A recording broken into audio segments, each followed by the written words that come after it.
En la lucha por los valores, en Batallón TV11, hay otra misiva, otra carta del fundador de Abre el Pueblo. Quiero leer un párrafo y señala lo siguiente: también he sostenido que para tener un país grande y nuestro es fundamental hacer las reformas constitucionales que nos permitan recuperar la patria que hemos enajenado por falta de amor al Perú. Así que reivindicamos aquí nuestro amor al Perú y desde ya invitando a todos para que ingresen a Batallón TV11. Ahora, amigos, vamos con nuestro panel frente a la pregunta formulada en lo que las AFP vienen haciendo en nuestro país. Bueno, malo, dónde corregir, qué modificar. El panel tiene la palabra. José. Bueno, es evidente que la gran mayoría del público está en desacuerdo con el trabajo que vienen realizando las AFP, y es que acá hay algunas cosas que pueden ser normadas por el Congreso de la República, como por ejemplo los cálculos que se hacen. Hay un señor que decía, claro, yo he calculado la pensión para toda mi vida, entonces me toca una pensión mínima. Es que ese tipo de cosas deberían regularse desde el Parlamento, desde un tema técnico, pero no se hace.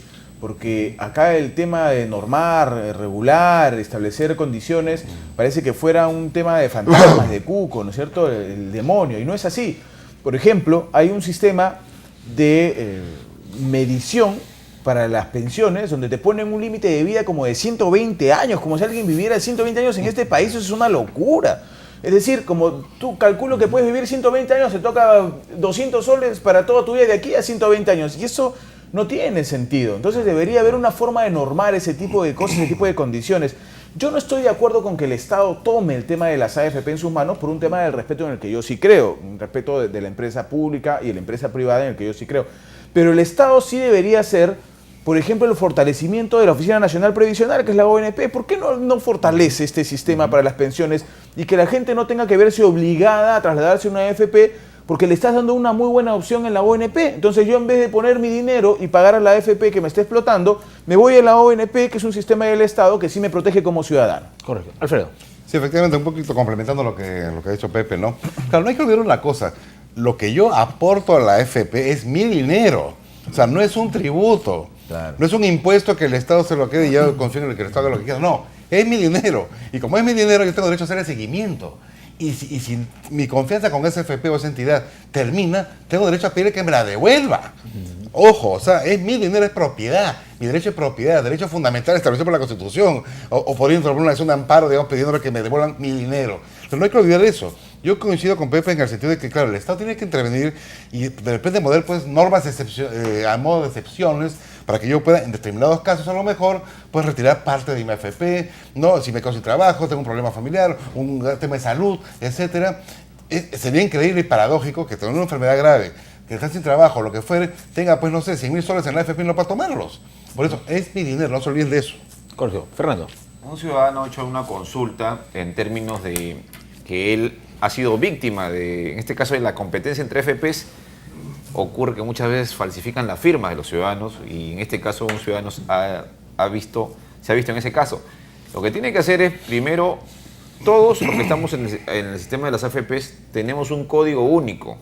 Ese código único lo tienen que ir a consultarlo, en este caso a la Superintendencia de Bancas y AFPs. Ahí le van a dar razón primero para saber en qué AFP está, porque el pobre parece que lo han peloteado y no sabe ni siquiera dónde está, ¿no? Para empezar eso, y a partir de ahí ya puede tomar una acción, en este caso contra la AFP que ha vulnerado sus derechos, ¿no? Correcto. Doctor Vargas, ahí, adelante. Lo grave del asunto es que el Estado no solo que no controla a las AFP, sino que le ha conferido la facultad de que las AFP se hayan convertido en árbitros de los derechos de los trabajadores. Ellos determinan quién tiene pensión o quién no tiene, a quién le toca 6%, 70%, etcétera, etcétera. Ellos son los árbitros. De otro lado, ¿se ha investigado alguna vez cuánto gastan las AFPs en gastos corrientes? ¿Cuánto le cuesta las planillas para pagar funcionarios? Hay que ver las ventajas, las gollerías que tienen los que manejan las AFPs. Las AFP no pierden nunca. Las AFPs se defienden entre ellas y además toman seguros. Y cuando pierden, ellos no pierden. Las supuestas pérdidas se las transfieren a los trabajadores. Esta es la Negocio tragedia. redondo. Esta es una cosa realmente, para mí deberían desaparecer las AFP. Antes no existían.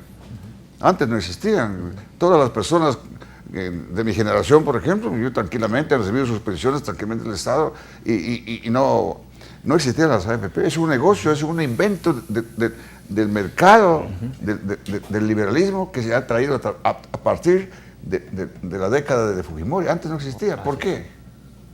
Fernando y el doctor Gil de Meister. Un ciudadano también dijo, citando también al doctor Vargas Aya, que durante 40 años él aportó en la AFP, en el Sistema Nacional de Pensiones, y después se pasó a la AFP. Acá ha habido, de verdad, eso es criminal, porque no se le ha explicado a la gente que eso no era conveniente.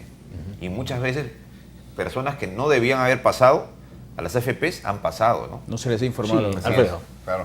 No, y no recordemos que las AFP en realidad constituyen una gran tentación para los gobiernos. Si no recordemos lo que ha hecho Cristina Fernández de Kirchner. Además, algo que decía el doctor Vargas Aya, Rafael, y es cierto, ¿no? Las AFP y los funcionarios que son tan astutos para el movimiento de dinero, efectivamente tienen seguros, pero los seguros, cuando tú lees, los seguros dependen de las AFP y estos son unas ramas, ¿no es cierto?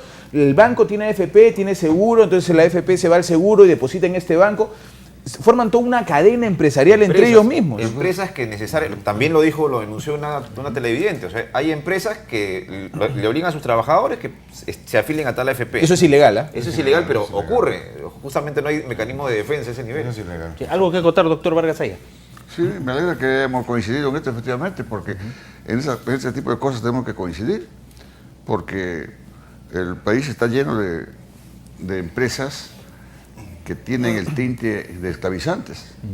Ahora, esto evidentemente en otro canal no se va a tocar, ¿no? Porque hay un temor al poder económico, ¿no? Este tema no lo manejan así porque ya vemos cómo como dicen los economistas, direcciona, ¿no? Que debería ser, dirigen tranquilamente los contenidos. Y hay directores de medios de comunicación que trabajan en las AFP. No pasará mucho tiempo. Su cachuelo en las AFP. No van a decir nada tampoco. No ha de pasar mucho tiempo, y espero no equivocarme, o espero equivocarme, que ya estarán tratando tratando de buscar una nueva forma de explotar al ser humano. Quien plantea todo esto hoy desde son las Chile. AFP, mañana serán otra cosa. Esta es una cosa de invento que viene del cerebro. Pero para eso tenemos un ejecutivo y un legislativo y un poder judicial que debería cuidarnos como ciudadanos frente a esas cosas. Sí, Rocha, pero ya para eso sabemos, tenemos un poder muy democrático bien, supuestamente pero ya sabemos que en este que país, nos cuida, de ¿no? acuerdo con el sistema, no gobiernan los gobiernos, gobiernan los otros En eso grupos. estamos de acuerdo. Y uno de los como decía don inventores- Manuel González Prada, Sí. todos los gobernantes, casi todos, se han convertido en mayordomos del imperio. Hablando de gobernantes, Sebastián Piñera es presidente de Chile, el hermano es el que idea todo este sistema, ¿no? El hermano, Claro, el economista, hermano de Sebastián. el hermano de Sebastián Piñera crea el sistema de las Que luego ha AFP. tenido problemas legales bastante serios, ¿ah?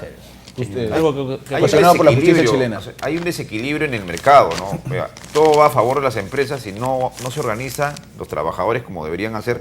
Justamente esa es la economía social de mercado. Todo va a favor de las empresas y hay una descompensación, ¿no? Y los sindicatos ahí cumplen un rol importante, ¿no? Sí, pues ahí se cumple ese binomio, ¿no? Lo social para él y el mercado para los trabajadores, ¿no? Así es. Amigos televidentes, en unos instantes, el Pollo y sus amigos, pero antes, recordando pues la festividad que tenemos todos hoy con San Pedro y San Pablo, las autoridades han premiado al pescador del año, al mejor pescador. Veamos el siguiente documento.